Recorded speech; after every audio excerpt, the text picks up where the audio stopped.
মাঝিধরা গ্রামের আমরা এসেছি। একে বলে মিনি পহেলগাঁও, উত্তরবঙ্গের মিনি পহেলগাঁও। অপরূপ জায়গা, ভাষায় বর্ণনা করা যাবে না। গোটা জায়গাটা পাইনের জঙ্গলে পুরো ঘেরা। আমি জানি না কতটা ছবি আমি এখানে তুলতে পারছি। আমি চেষ্টা করছি যতটা তোলা যায়, কভার করা যায়। অদ্ভুত সুন্দর জায়গা।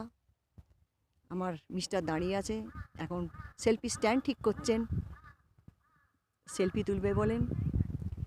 চতুর্দিকে শুধু, যেদিকেই যতদূর চোখ যায় শুধু পাইনের জঙ্গল, শুধু পাইন ফরেস্ট। প্রচুর বড় বড় উঁচু উঁচু পাইন,